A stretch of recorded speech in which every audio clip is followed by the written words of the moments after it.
got some events coming up. You got Josh Taylor fighting this weekend, and you have Chris Colbert fighting this weekend.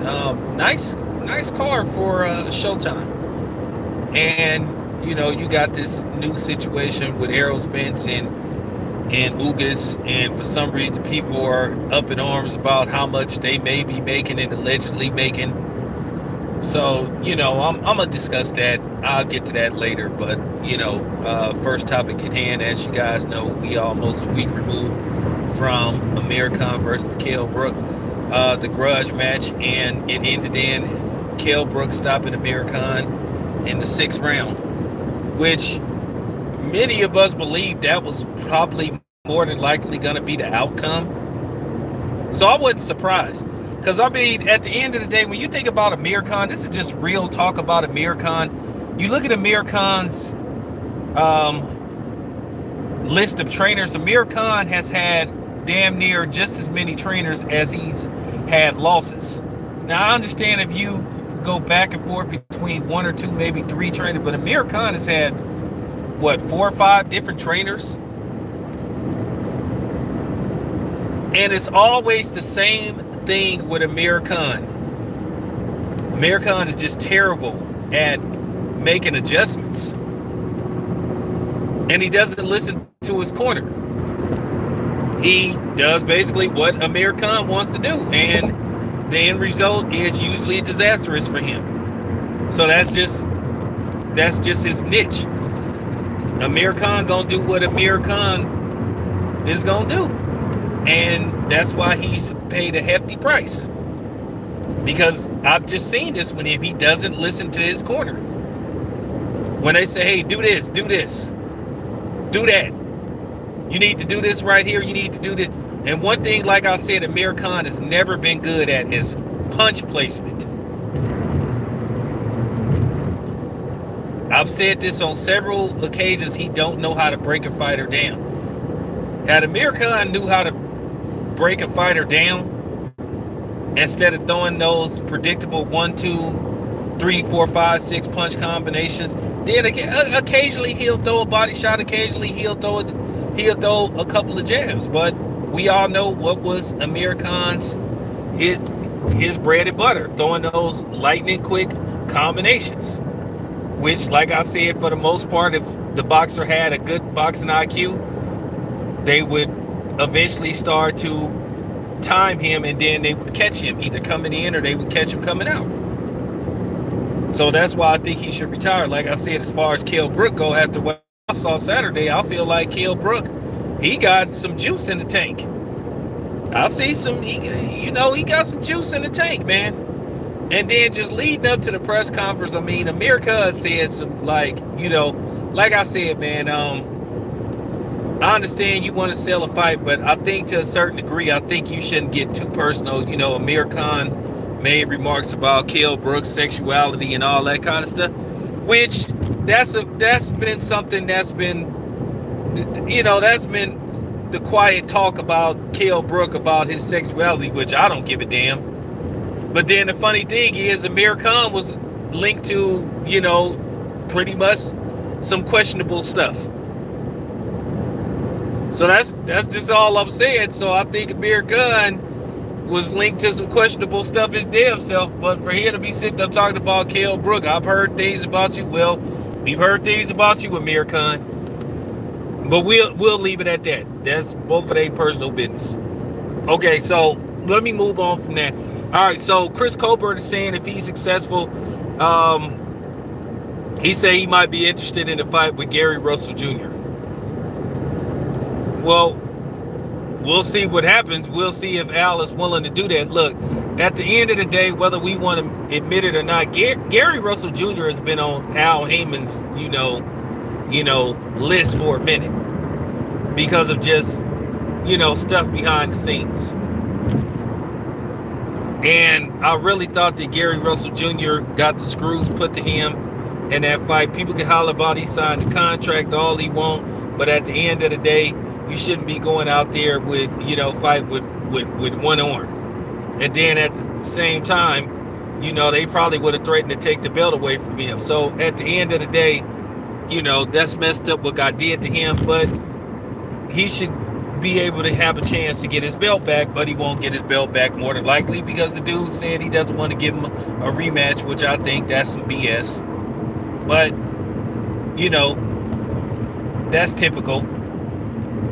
Like I said before, they demanded Andre Ward fight Sergey Kovalev again, but people ain't demanding that Gary Russell Jr. get a rematch. Go figure. Go figure.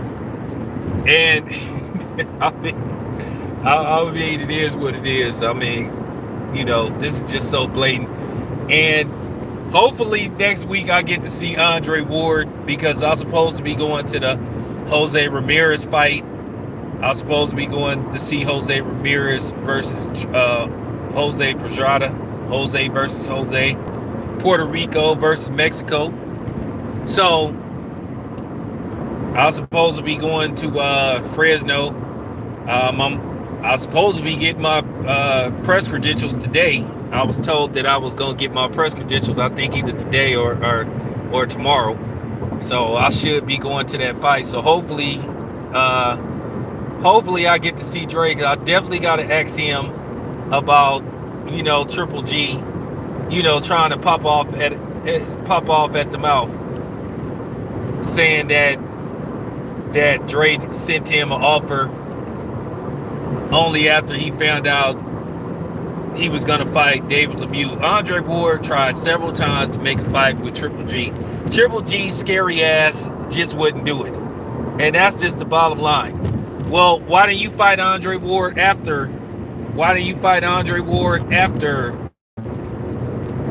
David Lemieux? Why don't you just say, hold up? Let's fight first, and then you can fight Sergey Kovalev. He sure let him go up there and fight Sergey Kovalev. At the end of the day, Triple G shamelessly ducked Andre Ward, and anybody with common sense knows that, except Triple G's idiotic fans. He shamelessly ducked Andre Ward after calling Andre Ward out, saying he'd go up to 168 and fight Andre Ward. He didn't want to fight. He turned the fight down. He full of crap.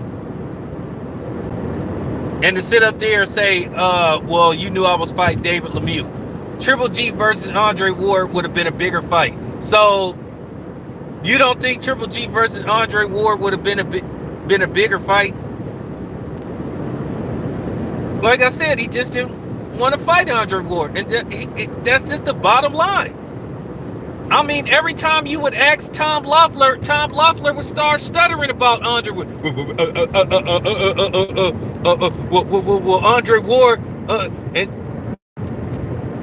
I remember that as clear as day, because I had first got on YouTube and started talking about that.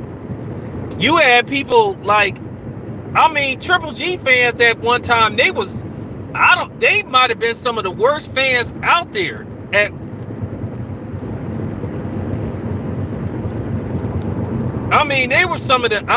were horrible.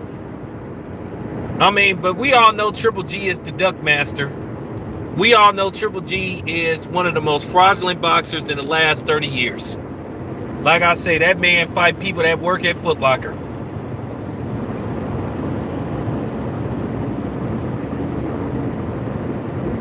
He shamelessly ducked Andre Ward.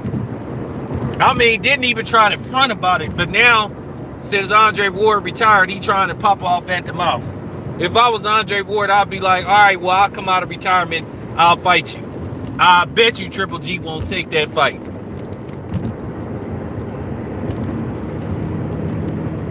Man, shamelessly ducked Andre Ward. And I just remember the ridicule when I'd bring this up that a lot of us would be talking about when we was first bringing this up. Oh, tell Andre Ward to leave Triple G alone. And it was to the point, I was getting called the N-word for asking for the fight. Oh, Andre Ward is too big for Triple G. Tell Andre Ward to go fight Sergey Kovalev. Well, he did. He beat him twice. I remember that like it was yesterday. Now, it's funny now that people, and once again, I was ahead of the curve on Triple G. When everybody was riding Triple G's nutsack, even the black content creators, they know who they are. I was one of the first people that said, this dude is a fraud.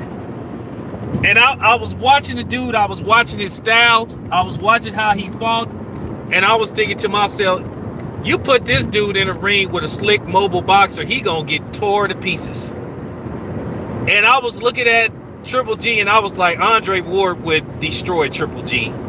He knew it and his fans knew it. That's why they were saying, hey man, tell Andre Ward to leave Triple G alone. I mean, one dude literally came on my channel, said, hey Tail, just leave Triple G alone. Can't we have Triple G? You guys got all the good fighters. Y'all got all the good black fighters. Can't us white guys have Triple G? First of all, Triple G ain't no damn white guy. Triple G is a fucking Asian. So that's what, so he's not a white guy. He's a fucking Asian. Nothing against Asians, but I'm just telling the truth.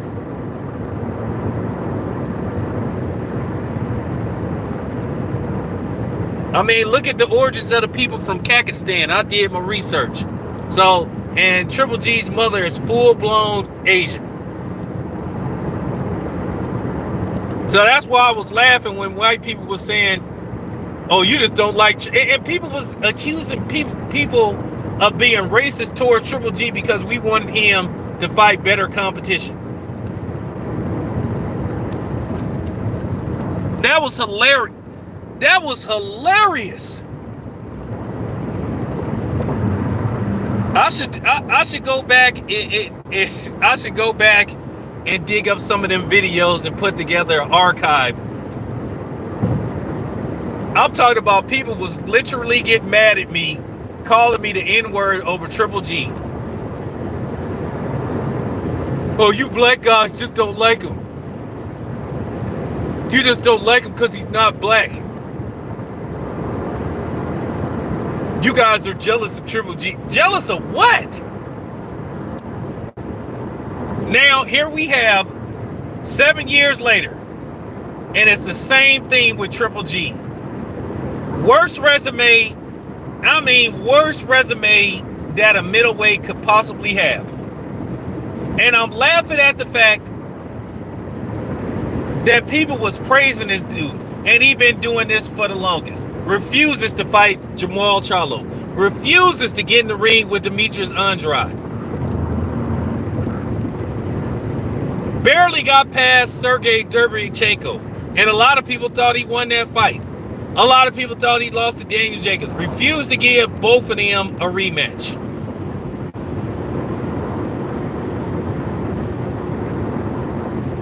Now, some people thought that he beat Canelo both times. I didn't. I thought Canelo won both those fights. I thought Canelo beat Triple G twice.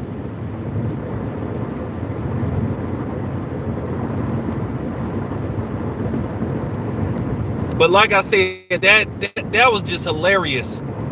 Just going back to like 2015, 2016. And like I said before, when everybody was kissing Triple G's ass, I kept saying this dude ain't what people make him out to be. And I was just dying laughing. Now all of a sudden people that distance themselves from Triple G now.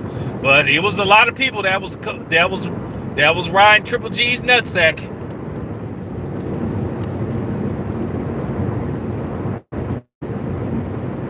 Now, but I saw the light, and I told people, I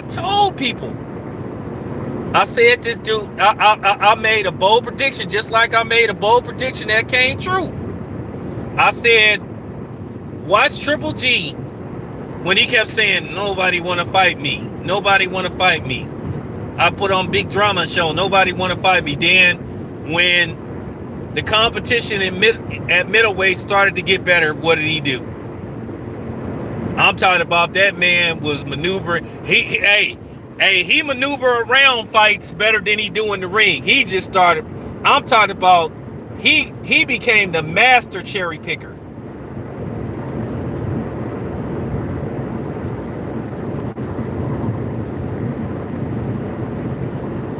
I just cannot get over how much praise this dude was getting And like I said, he the very reason why HBO went out of business.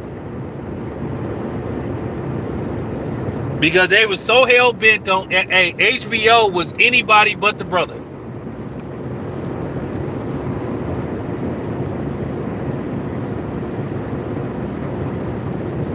And they protected him from Andre Ward too. That's the sad part about it. They begged Andre Ward to stop calling him out. When he was the one that called Andre Ward out. Andre Ward wasn't looking for him. He was talking about he wanted to fight Andre Ward. Then he wanted to catch weight. He talked about that he wanted to catch weight like at 165 or something. I mean, that dude is the biggest fraud within the last 25 years. And another thing, when I saw him accept the Kell Brook fight, that showed me all I needed to know about him. Because Kell Brook had no business fighting Triple G.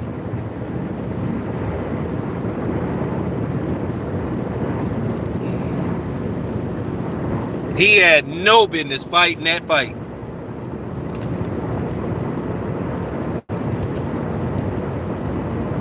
First of all, Triple G couldn't hold Hagler's jockstrap. Hagler would have beat the hell out of him. But here's the thing, though. Everybody keep saying, well, Hagler never moved up. He fought his whole career at middleweight, but Hagler never said that he would fight anybody from I think he said from 154 to 168, which he didn't do. Triple G never had one catchweight fight. So now here he is I think Triple G is 40 years old, and he don't have one marquee victory to his name. He has a draw against Canelo and a loss against Canelo.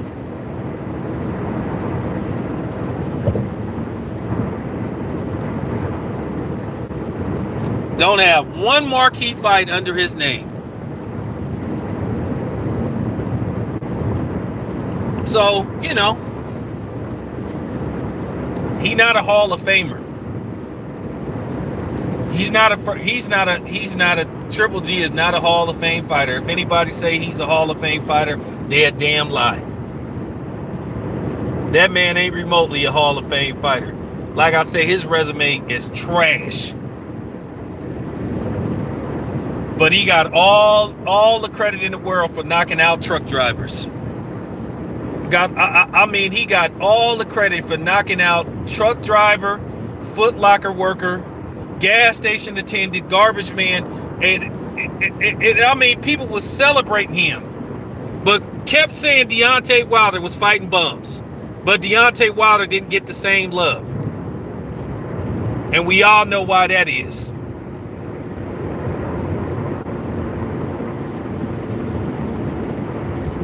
You had people saying, "Hey man, we don't want to see that Floyd Mayweather Andre Ward stuff. We want knockouts."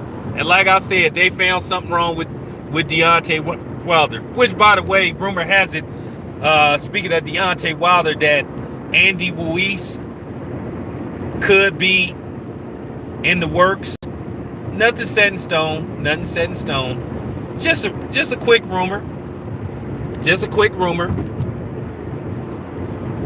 But if that is true, that would be, I like that fight.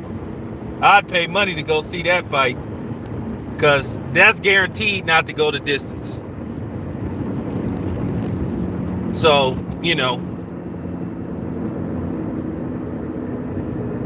but like I said, nothing set in stone. All right, so before I end this stream, let me talk about, for some reason, that got this thing that got everybody up in arms. What's up, Dale? For some reason, a report came out about how much Errol Spence is allegedly supposed to be making versus Dennis Ugas. Now, they have one report saying that Errol Spence could make up to $5 million pay-per-view revenue, but he's getting 1.5 out the gate. and Ugas is getting 1 million, and then people are like, okay, so I thought the PBC guys is just making this astronomical amount of money. You know, I'm just gonna say this. I don't know what these dudes is making, but I can tell you this much. I've been telling you guys for the longest that the pay-per-view numbers were inflated, and I've been saying that for the longest. And for some reason, people thought that I was hating on the PBC, which that wasn't the case. I just was telling you the truth. And then it came out that they inflated some numbers for, and it was factual. And for some reason, I got called a sellout, and people were saying I was, and I'm trying to figure out how am I cooning for telling the truth.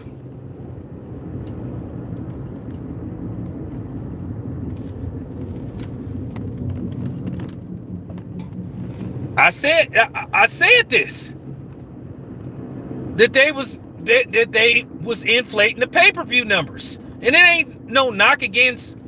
I mean, for real, I just was telling the truth. Like I said, they wasn't making what it was being reported, and they wasn't selling the pay-per-views that they was reporting. Because if you look at their last pay-per-view numbers, the actual pay-per-view numbers, a lot of those pay-per-views have been flops. Keith Thurman versus Barrios was a commercial flop, which we all knew nobody wasn't going to buy that fight. Luis Ortiz, his pay-per-view did terrible numbers. But for some reason, people think I'm against. I mean, just stop it, man. Just stop it. But like I said, I've been telling you this. Behind the scenes, PBC been having some serious issues, and that's just the honest to God truth. So it wouldn't surprise me if that's how much that they're gonna get. What do you think the trajectory for Errol Spence versus Ugas gonna be? They never really released what Ugas did against Manny Pacquiao. You just heard that it did maybe 200,000, 175. So I'm thinking that's gonna be in the same ballpark. But I can tell you right now, this fight ain't gonna do no 300,000. I think at best, and it's being generous, I think that fight may do maybe a little bit under 200,000, maybe over, a little bit over. But I don't even think it's gonna do that much. But of course, everybody gonna get upset with me because they think I want the PBC to fail. But I'm just telling the truth. I've said this before. I don't have a boss, and I don't clear my videos with anybody before I make them. I don't answer to nobody. So whatever somebody say on their channel, that's what they say.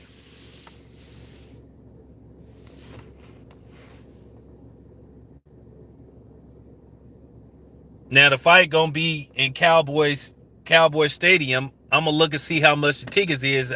I may be at that fight, but this has been going on for a while.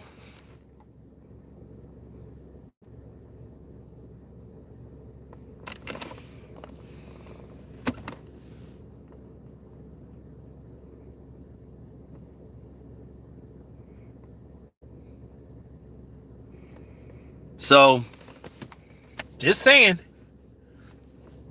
I'm just saying. I mean, I ain't even really seen no big time like advertisement towards this. Where's the like press conference? I mean, but at the end of the day, it's about to be the first week of March. It's still some time. But you know, right now these dudes is like in training. You know? But they supposed to be some kind of, besides that, there's supposed to be some kind of big announcement, possibly announcing Shakur Stevenson versus Oscar Valdez. That's going to be a hell of a fight. Now, I'm going to be at that fight for sure. I'm definitely going to be at that one. But I may be at Spence versus Ugas. I say it's a 70% chance that I'll be there. I'm just waiting for some things to fall through. So, you know, but more than likely I will be at Spence versus Ugas. For some reason, the plane tickets are extremely high for you know, But then again, I guess these airlines and shit got to make all the money that they lost over the past couple of years because people wasn't hardly flying. When I went to see Errol Spence versus Danny Garcia in 2020, my round trip flight to Dallas was $63.